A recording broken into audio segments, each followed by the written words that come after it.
Ya, sebelum kita akan masuk dalam doa, kita akan membuka kitab Ibrani pasal yang ke-11. Minggu yang lalu sudah saya bahas tentang deskripsi dan juga istilah-istilah yang ada yang berasal dari Perjanjian Lama. Saya akan membaca kembali Ibrani pasal 11 ayat yang pertama. Iman adalah dasar dari segala sesuatu yang kita harapkan. Dan ini dua anak kalimat ya. Dan bukti dari segala sesuatu yang tidak kita lihat. Saya ulangi, iman adalah dasar dari segala sesuatu yang kita harapkan dan bukti dari segala sesuatu yang tidak kita lihat. Dan kemudian dikatakan di sini, oleh sebab imanlah telah diberikan kesaksian kepada nenek moyang kita. Jadi dengan iman ini, melalui iman ini, sebab oleh imanlah telah diberikan kesaksian. Jadi semua yang akan kita pelajari tokoh-tokoh iman di bawah ini, itu semua menunjukkan tentang kesaksian iman mereka, kekuatan iman mereka. Yang ketiga, karena iman kita mengerti, ini dasar daripada seluruh iman, itu dasar pertamanya itu di sini. Karena iman kita mengerti bahwa alam semesta telah dijadikan oleh firman Allah. Dan firman Allah ini adalah rema. Jadi bukan logos tapi rema Allah ya, rema Allah. Sehingga apa yang kita lihat telah terjadi dari apa yang tidak dapat kita lihat. Yang terlihat dikatakan di sini yang telah terjadi apa yang kita lihat dan apa yang tidak dapat kita lihat. Jadi kita lihat yang telah terjadi dari apa yang tidak dapat kita lihatnya. Mari kita berdoa, kita mohon pertolongan kuasa roh Tuhan. Firman yang luar biasa ini kami mau mengerti dan kami mau menggali, mengenal dan juga mempercayai dan hidup yang Engkau berikan kepada kami adalah anugerah kuasa yang luar biasa dalam kehidupan kami sebagai orang percaya, orang yang mengikut Kristus, orang Kristen, orang yang sungguh-sungguh mengenalkan Kristus dan juga mengenal akan seluruh kehidupan dan pekerjaan pelayanan serta hal-hal yang perlu untuk kami terus mengerti. Dan kami manusia yang penuh dengan kekurangan, Tuhan tolong kami. Dan dengan kuasa firman inilah kami akan mengenal satu-satunya pribadi yang menjadi kekuatan dan wujud dasar daripada seluruh iman kami. Dan dialah yang akan mengatur kami sebagai kepala gereja dan kepala seluruh kehidupan manusia dan kepala kosmik yang ada. Seluruh jagat semesta dan apapun di bawah kendali daripada anakmu yang Tuhan Tuhan kami Yesus Kristus. Berkatilah kami di dalam nama Tuhan Yesus, kami serahkan doa kami. Amin. Ya, kita akan belajar. Nah, kita akan mengenal hal-hal yang sudah saya akan memberikan PowerPoint-nya dulu ya, di sini. Ya. Nah, saudara, sebelum saya melanjutkan, kita ada semacam pengajaran iman Kristen ya, setiap hari Minggu di Jalan Wastu Kencana nomor 52 di Bandung, itu ada di gedung STD ya, Gedung Sekolah Tinggi Desain Indonesia. Kita melakukan itu, kita mulai dari jam 12 siang sampai jam kira-kira jam 2, gitu ya, jam setengah 2, jam 2. Pengajaran tentang Yesus sebagai pusat seluruh kitab suci, dan itu akan dibahas secara sistematis dan juga secara urutan gitu ya, baik itu per kitab ataupun per tema yang berkaitan dengan Kristus adalah kunci rahasia menyingkapkan seluruh isi kitab suci. Jadi kita akan belajar ini dan kita akan diperluas dan rahasia yang terbesar gereja adalah jika kita mengenal dan mengetahui Kristus sebagai seluruh benang merah yang ada dan yang membentuk serta yang disaksikan dan juga yang dinubuatkan serta yang diproyeksikan menjadi pusat daripada seluruh tulisan nabi-nabi, tulisan daripada seluruh mazmur, pemazmur dan juga kitab-kitab yang lain dan seluruh kitab dalam kitab suci, 66 kitab itu. Yang membawakan ada saya sendiri karena ini sudah berjalan sudah lebih dari 5 sampai 6 tahun ya. Dan sebelumnya juga saya ada memberikan beberapa channel di YouTube dan juga saudara bisa lihat ada sekitar 1.500 video dan saudara bisa belajar di sana dan saudara bisa kalau mau join bisa HP ya. Jadi WA ke nomor yang di bawah ini. Yang satu itu nomor gereja, yang satu nomor dari saya, nomor pelayanannya. Dan saudara bisa menghubungi jika mau datang, jika mau bersama-sama. Dan ini pengajaran ini adalah di dalam pembawaan firman Tuhan. Ini suatu ibadah sebenarnya, ya. Ibadah pengajaran yang sangat ketat dan juga sangat sungguh-sungguh kita persembahkan untuk kemuliaan Tuhan kita, kemuliaan Kristus, dan juga kita mempersembahkan ini untuk semua gereja-gereja yang mau belajar dan mau datang, saudara itu bisa datang ke tempat ini ya. Cuman mesti harus daftar, harus beritahu karena kita setelah ibadah ada semacam ramatan. Dan kita akan lanjutkan ini ya.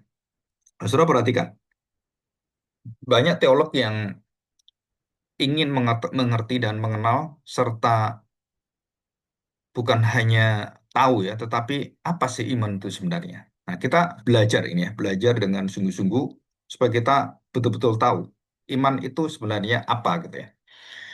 Iman melihat yang tak terlihat. Melihat yang tak terlihat. Dikatakan kita lihat apa yang tidak kita lihat. Jadi sepertinya sesuatu yang mustahil, tetapi itu bisa terjadi. Jadi semua iman Kristen itu sesuatu yang kalau bukan karena anugerah Tuhan, kuasa daripada roh Tuhan, firman itu akan mati semuanya.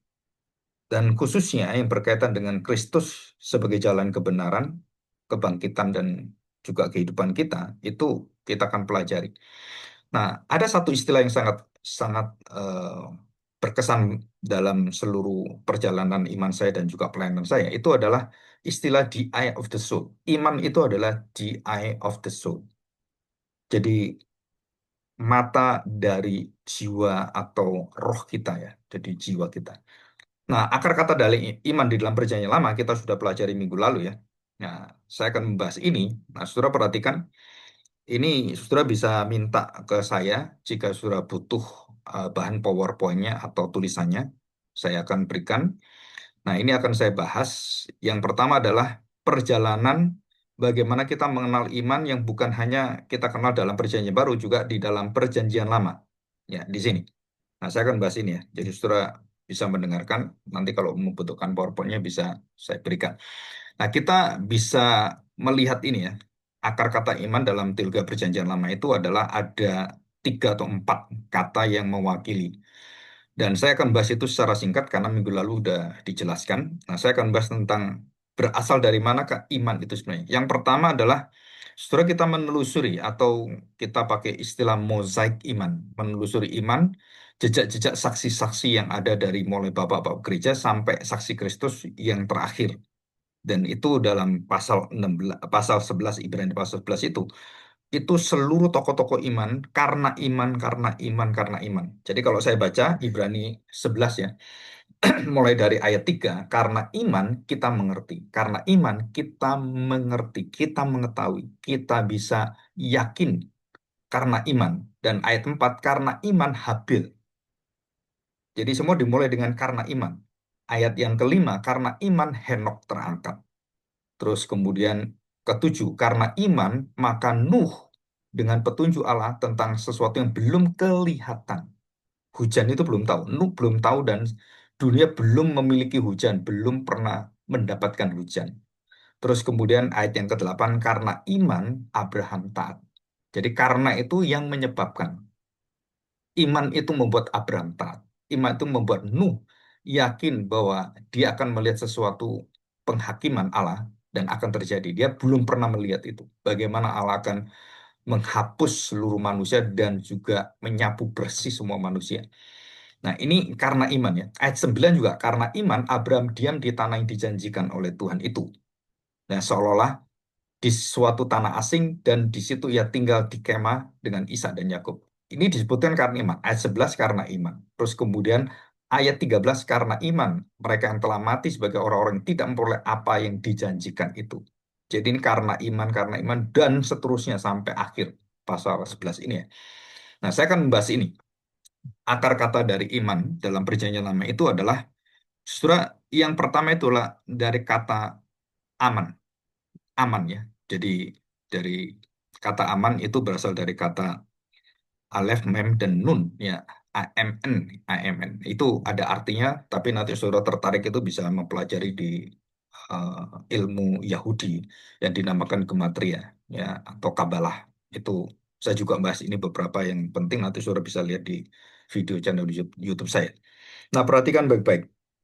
Apa arti iman itu? Iman akar kata dari amin. Jadi sebelum amin, itu amin berasal dari iman.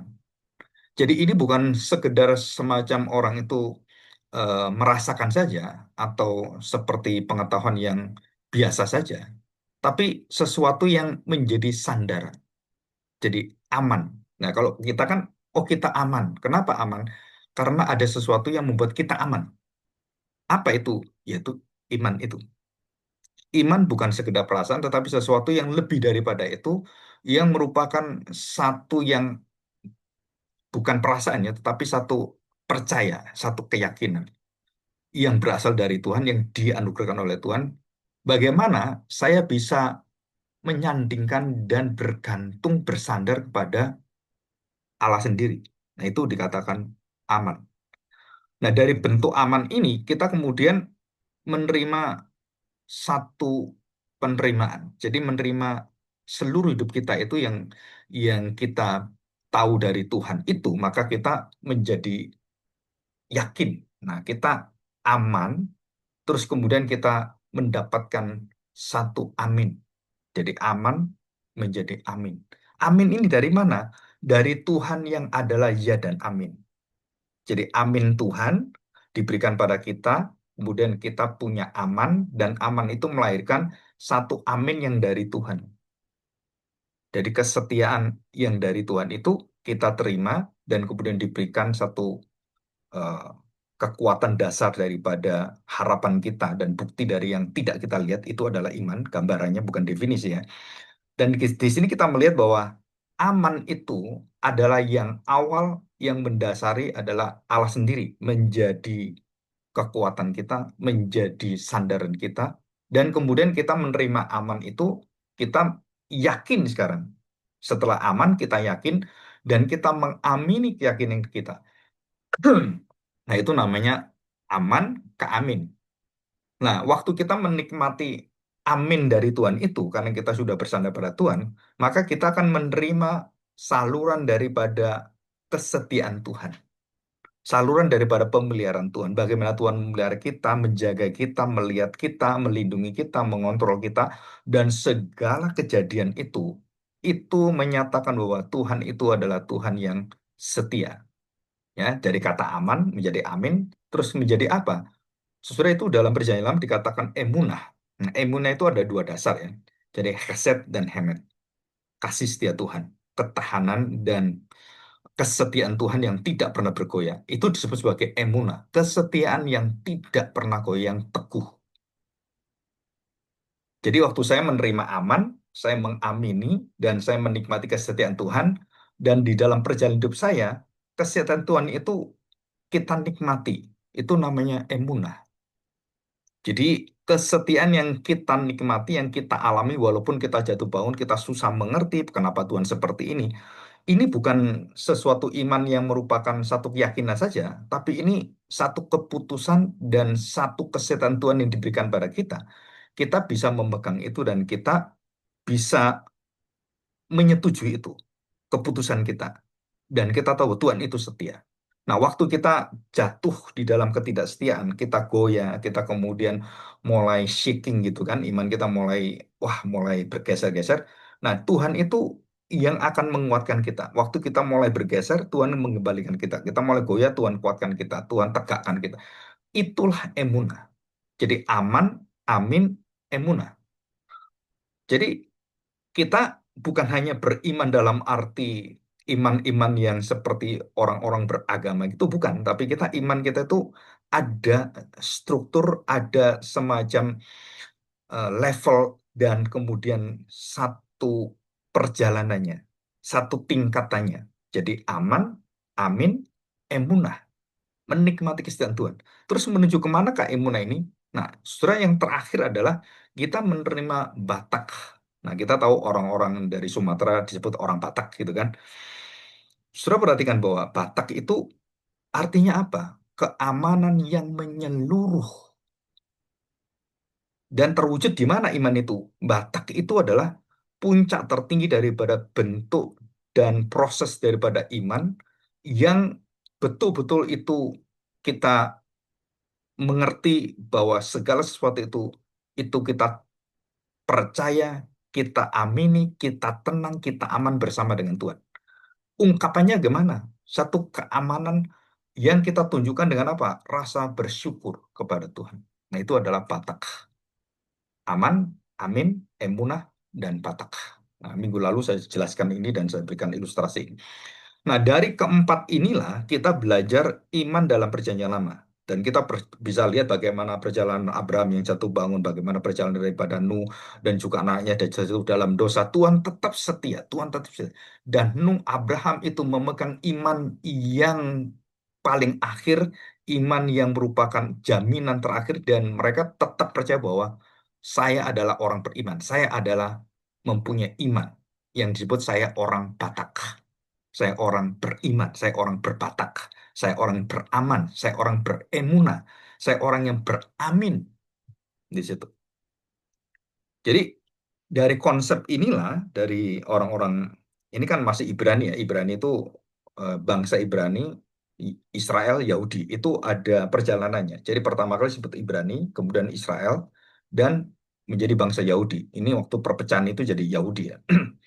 Nanti kapan-kapan saya berikan channel YouTube-nya perbedaan ini dan apa artinya gitu. Ini perjalanan. Nah, dari orang Ibrani, jadi semua orang-orang yang menyebut Abraham itu, Ishak dan Yakub adalah orang Ibrani, orang yang dari seberang, orang yang menyeberang. Berkaitan dengan apa menyeberang? Berkaitan dengan sungai, berkaitan dengan batas tempat, batas kota. Pergilah dari Ur Kasdim itu ya. Itu menyeberanglah, keluarlah. Nah, itu kaum Ibrani. Jadi sebelum Israel ada itu Ibrani dulu di situ. Dan konsep-konsep ini itu betul-betul mempengaruhi dari penulis kitab Ibrani ini.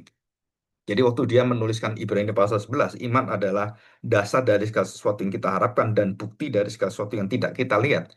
Ini semuanya berasal daripada konsep iman perjanjian lama. Aman, amin, emunah, dan batak.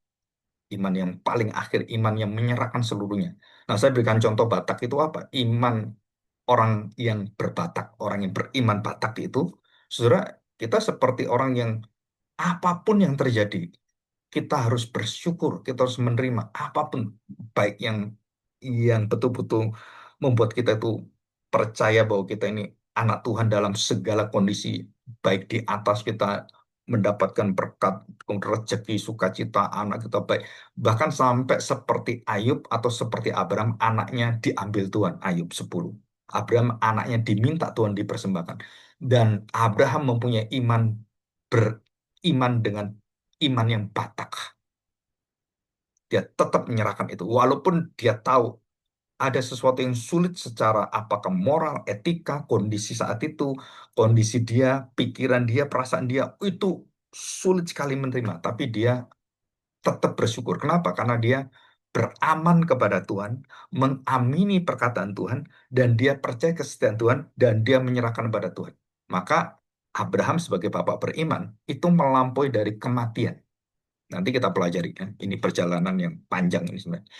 Dan kita akan lanjutkan. Nah, perhatikan baik. Di dalam bahasa Yunani yang dikatakan di sini, iman adalah dasar dari sesuatu. Nah, saudara ini pakai hipostasis. Apa hipostasis? Artinya, saudara itu iman yang merupakan sertifikat hak milik.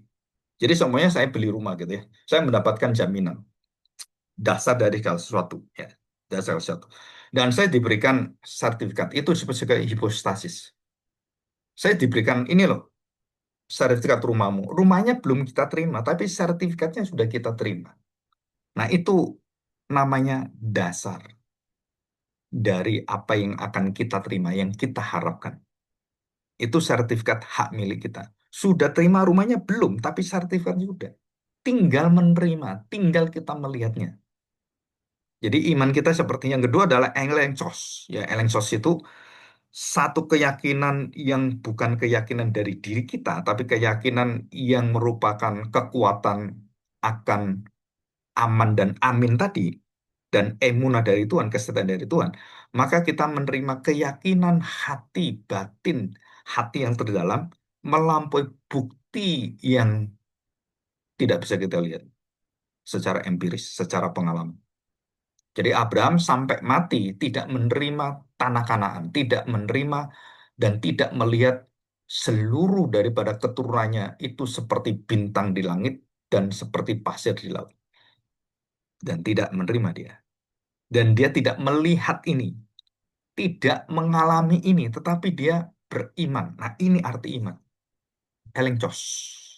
Keyakinan batin yang begitu kuat dan melampaui dari segala sesuatu rintangan, ketidakmengertian, tidak masuk akalan, ketidak masuk daripada pengalaman saya, dan bagaimana Sarah yang mandul, bagaimana Sarah yang sudah mati haid, bagaimana Sarah yang sudah usia tua, Abraham juga usia tua, tapi dia percaya kepada Tuhan karena Tuhan sudah memberikan satu janjinya dan dia mengamini apa yang diamini oleh Tuhan, yang diberikan Tuhan pada dia.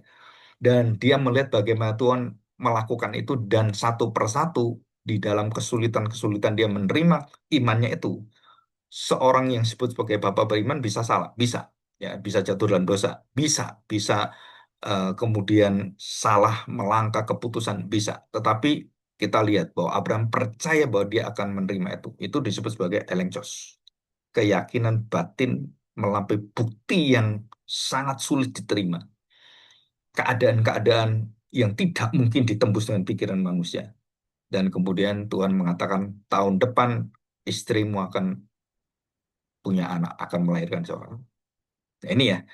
Jadi kita percaya bahwa di dalam iman itu kita mengenal tentang istilah firman yang Tuhan berikan pada kita. Nah, di sini kita melihat ya, ada sesuatu yang unik dalam ayat 3. Karena iman, Ibrani 11 ayat 3. Karena iman kita mengerti bahwa alam semesta telah dijadikan oleh firman Allah. Nah, firman di sini adalah rema. Rema ini tidak pernah terlepas daripada logos, yang adalah Kristus sendiri. Iman itu adalah Kristus. Iman logos itu adalah Allah. Logos itu bersama dengan Allah, dan logos itu adalah Allah sendiri. Ya, Kristus adalah Allah sendiri. Nah, logos itulah yang menyatakan kalimatnya, dan kalimat-kalimat daripada logos ini, berdasarkan logos ini, itu adalah rema, dan tidak mungkin kembali dan selalu berhasil. Itu artinya rema. Jadi rema itu bukan rema-rema yang orang-orang berpikir, oh nanti kita akan menerima rema gitu. Saudara, itu ada kesalahan besar ya tentang pengertian rema. Nah, nanti juga saya akan buat tentang apa beda logos rema dan juga khotbah-khotbah ataupun nasihat-nasihat yang berdasarkan firman Tuhan. Nah, saudara perhatikan, iman itu sebagai tindakan yang bukan hanya tindakan secara akalia, secara teoritis, tetapi iman itu akan menyatakan buktinya, menyatakan tindakannya. Jadi iman itu harus melahirkan tindakan-tindakan keyakinan, elencos. Yakin apa? Bahwa saya akan menerima buktinya. Jadi yang tidak terlihat itu akan terbukti terlihat karena kita melakukan apa yang menjadi keyakinan kita. Jadi apa yang kita lakukan, yang kita dilihat sekarang ini dalam iman saya, itu akan memproyeksikan apa yang belum kita lihat. Jadi apa yang kita lihat sekarang, yang Tuhan meminta iman kita itu hidup, iman kita itu berbuah, dan menyatakan satu hasil yang secara natural itu, maka di situ waktu kita melangkah dengan kelemahan-kelemahan kita, kita melangkah, maka langkah-langkah kita yang terlihat itu, walaupun dalam kelemahan, itu akan menuntun kita melihat yang dijanjikan Tuhan. Bagaimana kita yakin? Dengan apa yang kita lakukan sekarang. Itu iman. Jadi harus ada dinyatakannya. Harus ada sesuatu yang ditunjukkan. Iman itu harus bersinar. Iman itu harus menyatakan satu buahnya. Ya, buah iman itu adalah ya tindakan-tindakan iman itu sendiri. Dalam kitab Ibrani ini percaya bukan hanya secara pengertian kognitif ya, tapi dikatakan percaya itu berjalan berjalan di dalam iman itu sendiri. Dan iman itu menyatakan siapakah diri kita. Jadi kita nggak perlu mengaku kalau saya orang Kristen gitu. Tapi tindakan-tindakan kita itu mengampuni orang, mengasihi musuh kita, itu adalah menyatakan iman kita.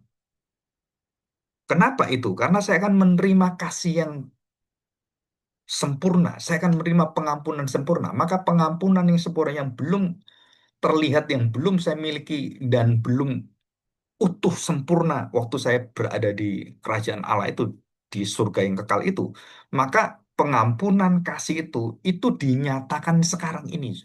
Kita belajar. Jadi yang tak terlihat itu yang kita akan terima, itu Tuhan meminta kita bahwa kasih itu harus keluar. Kasih itu harus memancar. Iman itu harus memiliki tindakan-tindakan yang jelas, yang performatif, yang bisa dilihat. Dan itu menunjukkan iman itu adalah iman yang hidup, bukan yang mati. Ya, jadi kita sudah mendapatkan dua dasar kata. Yang pertama adalah dasar atau hipostasis itu seperti sertifikat hak milik. Apa yang kita miliki, harapan kita itu sudah ada hak milik kita. Sudah ada semacam down payment-nya itu, sudah ada kepastiannya dan saya akan ke sana. Saya akan mengharapkan ke sana dan bukti keyakinan apa yang belum saya lihat itu, saya menyatakan ini loh, saya orang yang beriman, tindakan-tindakan kita. Kenapa? Karena saya akan menerima itu semua. Jadi ini merujuk kepada satu kepemilikan, satu hati yang akan mendapatkan jaminan dari Tuhan. Ini penting sekali. Nah, kita membagi tokoh-tokoh iman ini ke dalam beberapa bagian. Yang pertama adalah bagian kelompok yang fajar ya, kelompok fajar atau kelompok yang baru memulai dari kehidupan manusia. Nah, kita bagi jadi kelompok iman fajar ini apa saja atau diluvium ya, diluvium itu iman sebelum eh, banjir. Jadi batasnya itu Nuh. Jadi Kain, Habil, iman Habil, kemudian iman daripada Nuh, terus kemudian selesai, nah baru dia ke sana. Nah, sebelum itu ada Henok ya. Jadi Habil, Henok, kemudian Nuh. Jadi tiga tokoh ini adalah itu tokoh kelompok iman di dalam kelompok yang baru terbit. Jadi kelompok fajar. Itu istilah yang dipakai oleh beberapa para teolog biblika itu dan juga para teolog-teolog yang sudah kita warisi itu adalah kelompok fajar atau diluvium ya. Air bah itu disebut diluvium. Nah, kita akan belajar ini, belajar iman yang khususnya hari ini kita belajar tentang iman Habil. Apa iman Habil itu sebenarnya? Nah, surah iman Habil itu dasarnya adalah ayat yang ketiga. Karena iman kita mengerti bahwa alam semesta telah dijadikan oleh firman Allah sehingga apa yang kita lihat telah terjadi dari apa yang tidak dapat kita lihat. Nah, kalau kita lihat ini bagaimana kita bisa tahu ini? Karena dalam kitab Kejadian pasal 1 ayat 1 dikatakan pada mulanya Allah menciptakan langit dan bumi. Jadi seluruh dasar iman yang mulai dari Habil sampai ke imannya daripada Daud, kemudian nabi-nabi dan seluruhnya itu sampai kepada rasul-rasul sampai kita semuanya itu yang menjadi dasar iman kita adalah Allah sebagai pencipta dan kita adalah ciptaan. Ini penting sekali. Kenapa penting sekali? Karena pencipta dan ciptaan itu adalah pola dasar awal dari iman kita. Pencipta dan ciptaan. Ciptaan terlihat, pencipta tidak terlihat. Yang terlihat dari yang tidak terlihat. Siapa yang tidak terlihat itu? Pencipta. Apa yang terlihat? Ya kita ini yang terlihat.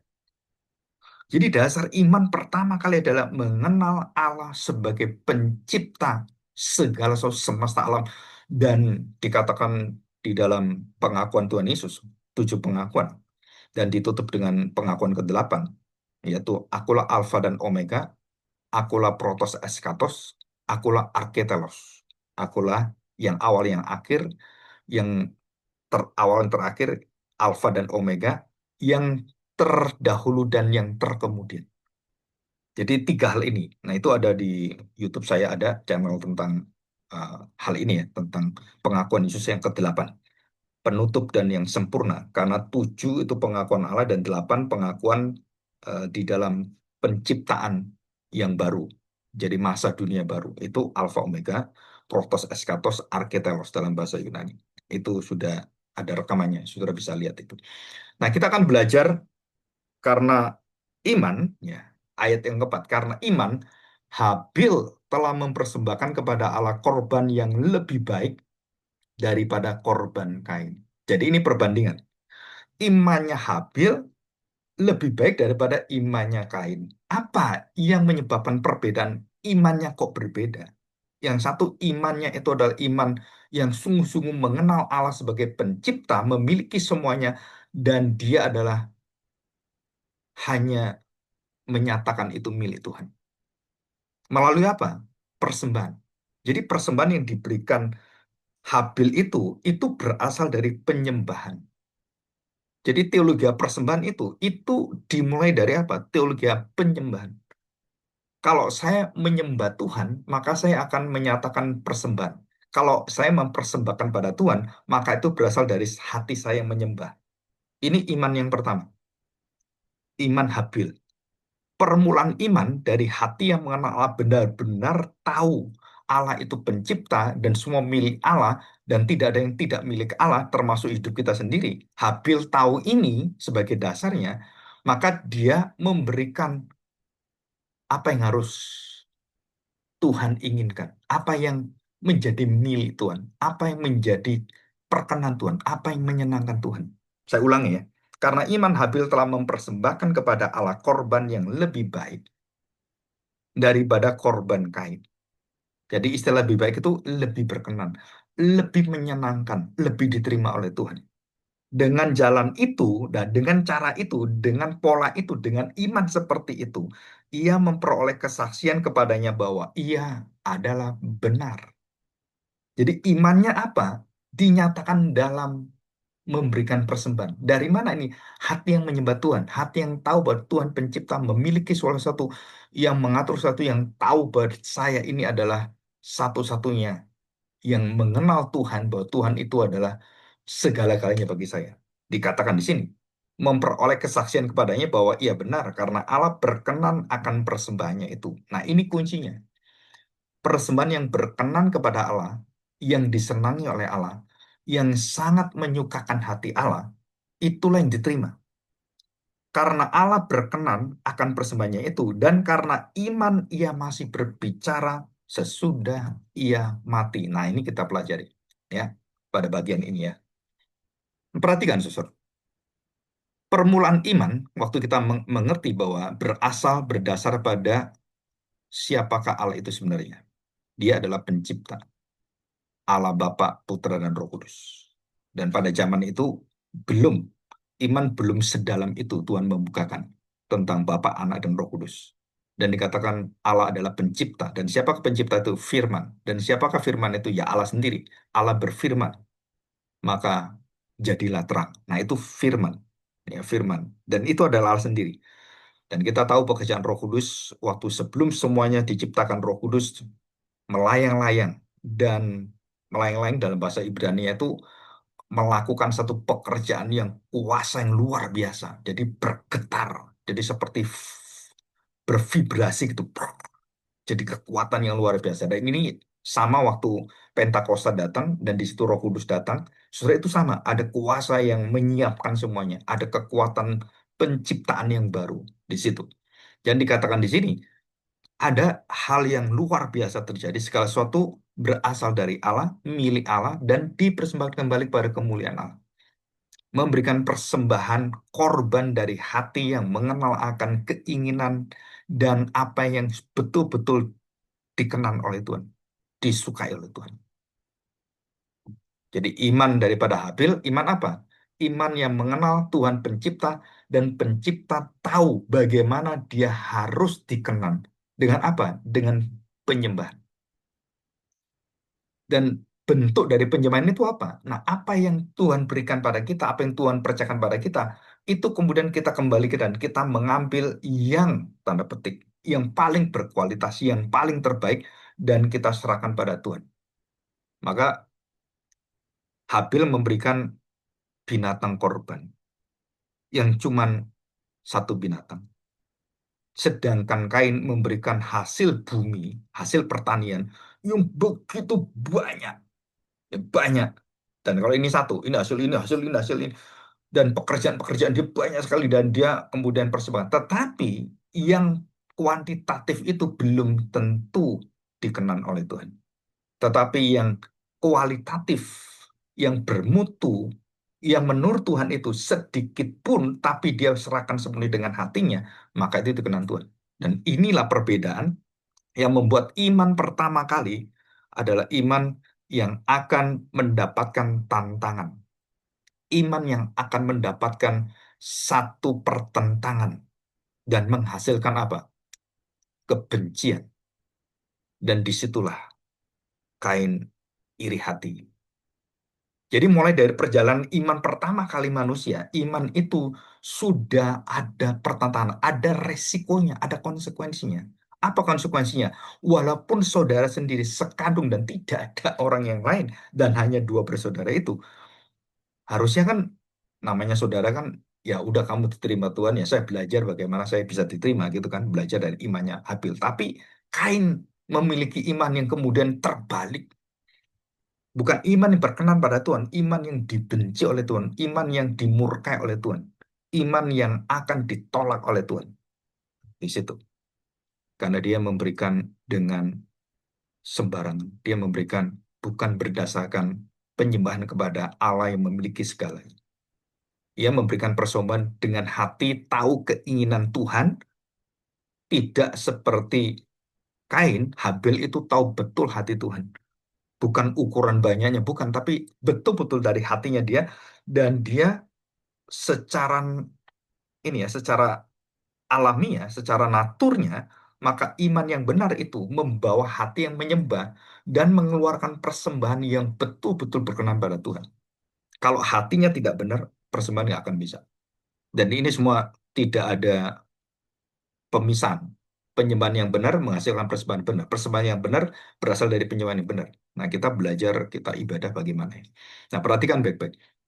Di sini kita tahu bahwa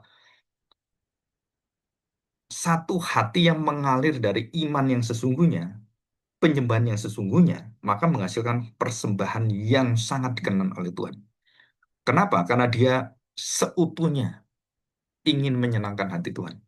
Sedangkan iman yang seperti ini bukan iman yang steril. Iman itu ada yang melawan, ada yang tidak menyukainya, ada yang membencinya, ada yang mengiri hatinya. Iman selalu ada tantangannya, ada resikonya. Dan apa yang terjadi? Maka penolakan Kain itu bukan karena Kain itu bukan hanya Kain itu tidak terima, tapi dia iri hati. Kenapa kok kamu terima? Dan iri hati dia, akhirnya dia berpikir, karena kamu lebih baik, maka saya nggak diterima. Karena kamu lebih diterima, maka saya nggak diterima. Maka kalau kamu nggak ada, saya diterima. Jadi iman yang berkonsekuensi dengan kematian, dengan pertentangan-pertentangan menuju pada kematian. Nah, iman inilah iman yang menyatakan dan menyaksikan kebenarannya. Kenapa? Karena iman itu menyatakan keadilan Tuhan. Iman itu menyatakan dan membongkar hati yang tidak beriman. Jadi kalau saya melayani dengan sungguh-sungguh, maka orang-orang yang melayani iri hati, itu orang-orang yang hatinya itu busuk sebenarnya. Jadi waktu saya beriman, saya memberikan yang berkenan, itu akan menguji orang-orang beriman yang dikenan Tuhan nggak? Kalau dia iri hati dengan saya, dia melawan saya, dia kemudian menentang saya. Nah, imannya itu adalah iman yang palsu, iman yang mematikan, iman yang membinasakan dia. Dan kita tahu bahwa iman itu walaupun kita ingin iman itu lancar gitu ya, tidak ada iman yang lancar. Iman yang pertama disertai dengan apa? Dengan resiko kematian. Iman yang pertama langsung dilakukan dengan dan disambung dengan apa? Iman yang bermartir.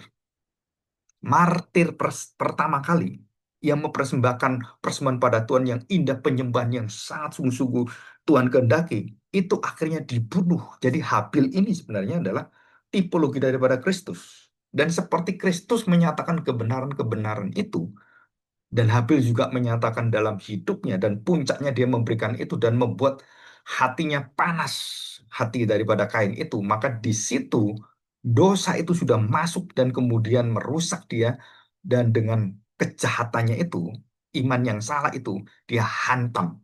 Yesus juga sama, Tuhan kita Yesus. Dan waktu dia menyatakan menggenapi hukum Taurat, menyatakan kasih Tuhan pengampunannya, orang yang tidak menerima itu ahli Taurat, orang Farisi, dan orang-orang Saduki, tua-tua itu, wah itu marah luar biasa dan ingin bunuh Tuhan. Sama, ya. Jadi iman yang pertama disertai dengan kematian. Dan itulah resiko iman yang akan berbicara, iman yang menyatakan keadilannya. Iman yang benar, iman yang betul-betul diuji oleh Tuhan, itu kemudian membongkar dan membuka, menelanjangi hati manusia yang berdosa, yang tidak beriman pada Tuhan, yang menentang Tuhan. Jadi waktu Habil mempersembahkan, dia tidak tahu bahwa itu akan membongkar hati daripada Habil yang iri dengan dia, yang tidak terima dan kemudian akan membunuh dia. Dan dia tidak tahu dia akan dibunuh. Kalau tahu dia bisa jaga-jaga. Dia tidak tahu dan dia dipukul dari belakang dan akhirnya dia mati. Dan iman yang di dalam kematian ini apakah berhenti? Enggak. Iman ini kemudian berteriak kepada Tuhan. Masih berbicara. Nah, ini dalam perjanjian lama itu menuntut dan berteriak pada Tuhan, menuntut keadilan. Semua orang beriman yang ditentang, yang diiri hati, yang kemudian dibinasakan dan dirusak semuanya pekerjaannya. Maka orang-orang yang merusak, membakar gereja, membunuh orang Kristen, memenggal kepala orang Kristen, baik yang terjadi di Iran, di Irak, yang ada di Afrika, ada di Somalia, yang ada di tempat-tempat seperti di China yang dianiaya dan kemudian di Rusia, Korea Utara, dan banyak tempat yang lain. Dan juga beberapa tempat di Indonesia. Dan itu sangat mengerikan sekali. Apakah mereka kemudian bisa tenang-tenang tidak ada tuntutan Tuhan? Enggak, Say. Mereka akan mendapatkan teriakan darah kaum martir. Nah, saudara, kalau sudah belajar kitab Wahyu, karena saya udah bahas selesai, disitulah orang-orang percaya, orang-orang yang umat pilihan itu kemudian dalam kematian itu, mereka menyanyikan lagu keadilan Tuhan untuk menuntut Tuhan. Dunia sudah membuang kami, Tuhan membinasakan kami. Tuhan, mereka bertanya pada Tuhan, kapan pembalasan itu? Dan Tuhan katakan, akan terjadi pembalasan dan luar biasa. Dan tidak mungkin kita bisa lihat. Seluruh manusia menolak daripada iman yang berkenan pada Tuhan ini. Semua akan diempaskan Tuhan. Bukannya zamannya Nuh, Sodom Gomora, zamannya Menara Babel, zamannya Musa yang dibinasakan orang menentang. Dan nanti di akhir zaman ada satu tanda yang diulang oleh Tuhan. Tanda Nabi Nuh.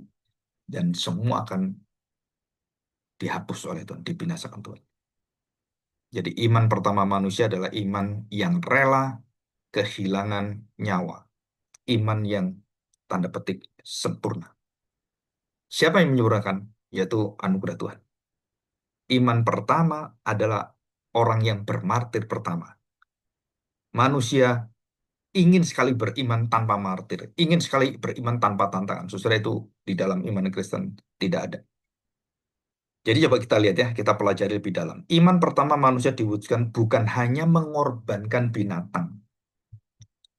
Jadi secara tidak langsung kalau kita pelajari, iman yang betul-betul menyatakan kasih yang sejati bukan hanya melalui binatang itu, kemudian dia iri membunuh. Tapi nyawa daripada Habil inilah yang merupakan jalan keluarnya yang akan dilakukan Tuhan Yesus. Jadi waktu dia memberikan persembahan korban penyembahan itu menjadi korban penebusan. Bagaimana? Dia menuntut pada Tuhan keadilannya. Dan Tuhan memberikan waktu yang panjang dan Tuhan memberikan waktu penebusan kepada manusia yang seperti Kain semuanya. Jatuh dalam dosa semuanya. Jadi Habil waktu mempersembahkan korban dan kemudian dia tanda petik diminta oleh Tuhan mempersembahkan seluruh hidupnya dan dibunuh, surah itu menyatakan penebusan Kristus. Jadi dia mati dengan kerelaan, bukan mati menentang, bukan. Waktu dia dipukul, saya percaya bahwa dia sudah tahu betul bahwa dia akan mati dan dia dengan senang hati dia menerima kematian itu. Jadi iman berteriak walaupun sudah mati. Iman yang melebihi daripada kematian. Nah, kita akan melihat ini ya. Ayub juga sama. Imannya, kematian anaknya, kematian binatang, seluruhnya habis. Iman Ayub melewati seluruh kematian, seluruh daripada kehilangan segala-galanya. Iman dia tetap akan muncul seperti emas yang murni. Imannya tetap berteriak. Dan kemudian empat teman Ayub itu diberitahu melalui Ayub, jika temanmu tidak bertobat dan bukan engkau yang mendoakan, mereka akan aku binasakan. Nah, itu keadilan Tuhan. Dan akhirnya temannya didoakan oleh Ayub. Dan sore ini sama ya. Jadi semua cerita itu iman, hampir semuanya itu prinsip-prinsip kerajaan Allah, prinsip-prinsip secara surgawi itu semuanya sama semuanya. Jadi murka kemarahan Allah yang kudus dan benar itu selalu menimpa bukan pada orang yang beriman benar, tapi orang yang menentang orang yang beriman dengan benar dan mempersembahkan dirinya sampai mati. Maka orang itulah yang mendapatkan murka kemarahan Allah yang kudus dan adil dan benar. Jadi iman pada akhirnya digenapi dengan apa? Kuasa penghakiman Tuhan. Jadi iman yang benar, iman yang mempersembahkan, tahu penciptanya, iman yang mempersembahkan korbannya dari hati menyembah seutuhnya pada Tuhan, mengenal Tuhan, berkenan pada Tuhan, dan punya resiko ditentang. Dan waktu ditentang, dia mempersembahkan hidupnya dan mati dalam martir, dalam mati syahid. Dan mati syahidnya itu menuntut dan berteriak kepada Tuhan dari tanah dan darah itu berteriak kepada Tuhan. Melawan iman orang benar berkonsekuensi dalam pembinasaan. Murka Allah, kemarahan Allah, dan Allah akan membuang kita. Jadi saudara kita menjadi orang Kristen, kita harus tahu betul bahwa iman daripada Habil ini adalah iman yang mungkin kita baca cuman sebentar gitu. Hanya satu ayat. Iman Habil ini satu ayat.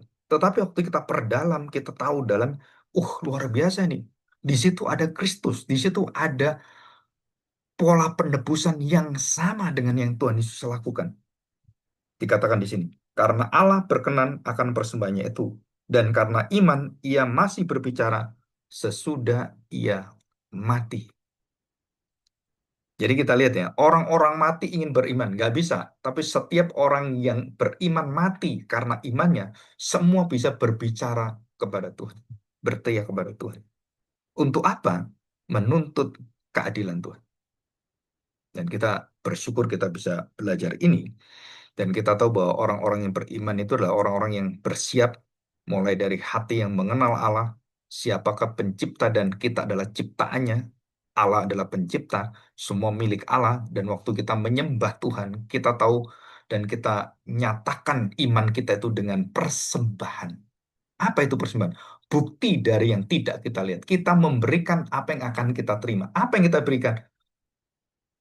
Dan apa yang kita terima? Nggak sebanding. Dan kemudian Habil memberikan hidupnya kepada Tuhan dengan mau diwakilkan dengan apa? Sesuatu yang paling dia kenan dan dia persembahkan pada Tuhan yang paling Tuhan inginkan. Nih, saya persembahkan. Apakah cuma korban itu? Enggak. Jiwa dia, nyawa dia, hidup dia, tubuh dia. Itu akhirnya dipersembahkan untuk Tuhan. Kita bersyukur ya dengan iman dari Habil. Mari kita masuk dalam doa dan kita bersyukur di hadapan Tuhan. Bapak, kami hari ini belajar iman yang luar biasa dari Habil. Yang kami gali, kami kenal, kami perdalam. Disitulah ada gambaran Kristus yang mulia. Terima kasih untuk iman yang betul-betul tidak takut dengan tantangan, rintangan, dan bahkan kematian. Dan iman ini adalah iman yang menuntut keadilan. Karena kami tahu Tuhan, pembalasan adalah hak Tuhan, bukan hak kami. Terima kasih Bapak. Kami serahkan seluruh hidup kami. Di dalam nama Tuhan Yesus kami serahkan doa kami. Amin.